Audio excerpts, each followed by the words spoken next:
Welcome back to Global Current Lens, where headlines are decoded, strategies are exposed, and the truth about global events comes into focus. Tonight, Washington is on edge. The U.S. government has partially shut down. Thousands of federal workers are being laid off. And what began as a political standoff has now escalated into a full-blown legal confrontation. From Capitol Hill to the Supreme Court, explanation. The question echoing through America's power corridors is this: can a president fire his way through a shutdown? To understand the crisis unfolding in Washington, explanation, let's step back for a moment. The new administration, led by Donald Trump, back in office for his second term, has been pushing through aggressive spending cuts and executive orders aimed at reshaping the federal government. Explanation, the goal, according to Trump and his allies, is to drain the bureaucratic swamp and restore fiscal discipline after years of ballooning debt. Explanation, but the clash came when Congress refused to pass Trump's latest budget proposal, which included sweeping cuts to federal agencies, environmental programs, and social initiatives. The result, a deadlock that triggered an automatic government shutdown. And what makes this shutdown different from the ones in 2018 or 2019 is its scope and tone. This time, Trump authorized mass layoffs of non-essential federal employees, tens of thousands of positions, claiming the government could not afford to keep them on the payroll during the shutdown. That decision, unprecedented in modern U.S. history, has now become the center of a fierce legal and constitutional battle. On Monday morning, the Office of Management and Budget confirmed that more than 60,000 federal employees had received termination notices. These layoffs affected a broad range of departments, everything from the Environmental Protection Agency and Department of Education to smaller research institutions and administrative offices. The move shocked Washington. Traditionally, during a government shutdown, federal employees are furloughed, temporarily suspended without pay, but not fired. Explanation, once the budget impasse ends, they return to their posts and receive back pay. Trump's order changes that precedent. Some explanation. His directive frames the layoffs as structural streamlining, arguing that the Constitution grants the executive branch authority to manage federal personnel during times of fiscal emergency. The administration insists it's a necessary step to protect taxpayers and prevent bureaucratic waste. Almost immediately, labor unions and civil rights groups filed lawsuits claiming the move is unconstitutional. The American Federation of Government Employees has called it an illegal purge of the civil service. Within hours, judges in D.C. and New York issued temporary injunctions to halt further terminations pending legal review. Meanwhile, the White House remains defiant. Explanation, spokespersons argue the president is acting within his rights under emergency budgetary powers. Explanation, they accuse Congress of weaponizing obstructionism and say Trump is merely doing what's necessary to keep the country solvent. As protests erupt outside federal buildings and political tensions soar inside the Capitol, America finds itself staring down one of the most consequential constitutional confrontations in decades. A direct test of how far presidential power can stretch in a financial crisis. Explanation, historical and political context. To grasp how we arrived at this moment, we must look back at the long evolution of the American shutdown crisis. Government shutdowns have been part of U.S. political life since the late 1970s. Explanation, when Congress and the White House began clashing over spending priorities after the Budget Act reforms. Explanation, but none have carried the scale or legal implications of this one. Trump's first presidency was already defined by brinkmanship, most notably the 35-day shutdown of 2018-2019, the longest in U.S. history. Shutdown ended after a political stalemate over border wall funding, but it left deep scars within federal institutions. Explanation, Trump's base saw it as proof of his willingness to fight Washington bureaucracy. His critics saw it as reckless governance. Fast forward today. Explanation, with a more polarized Congress and a more aggressive executive branch, the stakes are far higher. Explanation, Trump returned to power promising to finish the job, targeting what he calls the deep state, entrenched within federal agencies. His strategy has been to assert direct control over bureaucratic operations, bypassing congressional oversight where possible. This approach reflects a broader ideological battle that's been brewing for decades between advocates of a strong, centralized executive and defenders of a restrained presidency checked by Congress. Historically, explanation, presidents from Andrew Jackson to Franklin Roosevelt have tested the boundaries of executive power, but none have attempted mass layoffs during a shutdown. That's why legal scholars are calling this moment a constitutional stress test. In the political arena, both parties are recalibrating their responses. Republicans are split fiscal, conservatives applaud Trump's decisiveness, while moderates warn the layoffs could damage national security and erode public trust. Explanation Democrats, meanwhile, are rallying around the argument that Trump's order violates due process and undermines the separation of powers. This historical tension between executive efficiency and democratic accountability is now erupting in real time on the national stage. Global reactions the world is watching closely. Foreign governments, financial markets, explanation, and international institutions are all weighing the potential fallout of America's internal disruption.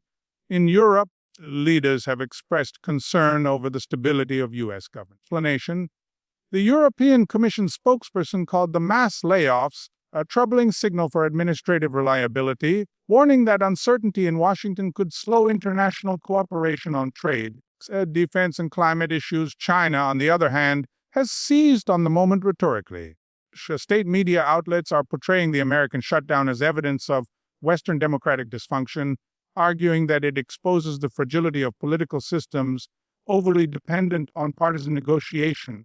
Beijing's analysts suggest the chaos could weaken U.S. credibility in global financial leadership, especially at a time when China is expanding its influence through the Brink alliance. In global markets, the reaction has been immediate. The U.S. dollar dipped slightly, Treasury yields fluctuated, and investor sentiment turned cautious. Analysts warn that prolonged instability could trigger rating agency downgrades or increased borrowing costs for the U.S. government. Allies like Japan, South Korea, and NATO partners have privately expressed anxiety that a distracted Washington may delay defense commitments or slow foreign aid pipelines.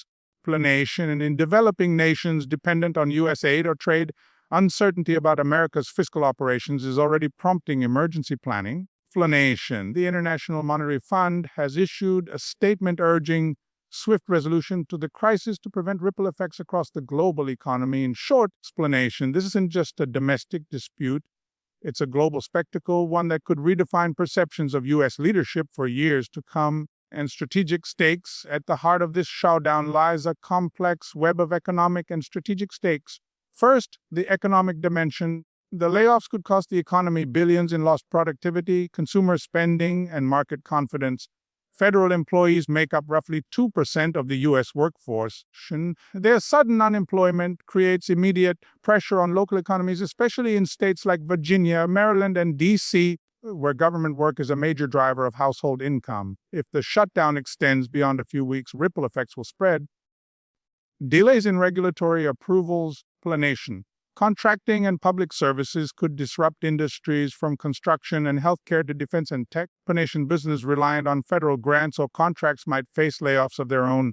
Second, the legal dimension. Explanation: the lawsuits filed against the administration raise deep constitutional questions about executive power. Explanation: can a president unilaterally terminate federal employees during a shutdown without congressional authorization? Explanation: the outcome will shape the future of presidential authority, potentially setting a precedent for decades to come. Third, the strategic dimension. Explanation: the political optics are just as significant. Trump's move plays directly to his base, a demonstration of his willingness to challenge what he calls government bloat. But politically, explanation, it could also backfire if the economic pain spreads or the courts rule against him. The stakes extend to America's institutional credibility. If the courts intervene to block the layoffs, it would reaffirm judicial checks on presidential authority. But if Trump prevails, it could redefine the balance of power in Washington, empowering future presidents to act more unilaterally during fiscal crisis. This is not merely a budget dispute. Explanation: it's a defining moment in the evolution of American governance. Possible futures as Washington braces for what comes next.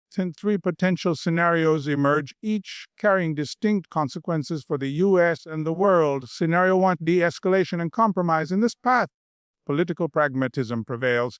Facing mounting public pressure, both Congress and the White House could reach a short-term budget agreement, restoring government operations and halting layoffs. Explanation: courts might issue a temporary ruling that suspends the terminations while broader constitutional questions are debated. Markets would stabilize. Explanation: and the immediate political temperature would cool. But even in this best-case scenario, the scars would remain. A shaken civil service, a weakened sense of job security, and deeper partisan distrust in Washington's ability to govern. Scenario 2, limited conflict and institutional rebalancing here. The shutdown continues for several weeks, legal battles intensify, and the courts issue a mixed verdict. Some layoffs stand, others are reversed. Congress, under pressure, passes reform bills clarifying executive limits during shutdowns. Explanation: this scenario would represent a recalibration of power, painful in the short term but stabilizing in the long run. It could lead to stronger institutional checks and a renewed debate about government efficiency versus worker protection. Scenario 3, escalation and constitutional crisis, the most volatile outcome. If Trump refuses to comply with court injunctions, or if Congress moves to block funding for his executive initiatives, explanation: the standoff could evolve into a constitutional showdown, pitting the executive branch directly against the judiciary and legislature. Such a clash could paralyze governance, rattle global markets, and trigger unprecedented political mobilization across the country. In this scenario, America's democratic framework would face one of its greatest internal tests since Watergate. Explanation: whether it ends with compromise or confrontation would depend on the resilience of institutions and the will of the American people to demand accountability. Tonight, Washington stands divided between law and power, precedent and ambition.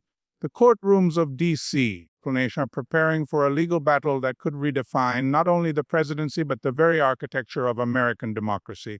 For federal workers, the uncertainty is deeply personal. For investors and allies abroad, it's a test of stability. And for the American people, it's a reckoning with how much power one leader should truly hold. The question now is not just whether the shutdown will end, but what kind of America will emerge when it does. As the lights dim in empty federal offices and the legal engines of Washington roar to life, the United States faces a familiar crossroad between governance and gridlock, between principle and power. History tells us that nations often reveal their true character not in moments of triumph, but in moments of internal conflict. And once again, the world is watching to see whether America's institutions bend or break. Thank you for watching Global Current Lens. If you found this analysis valuable, make sure to subscribe, share your thoughts in the comments, and stay tuned as we continue decoding the stories that shape our world.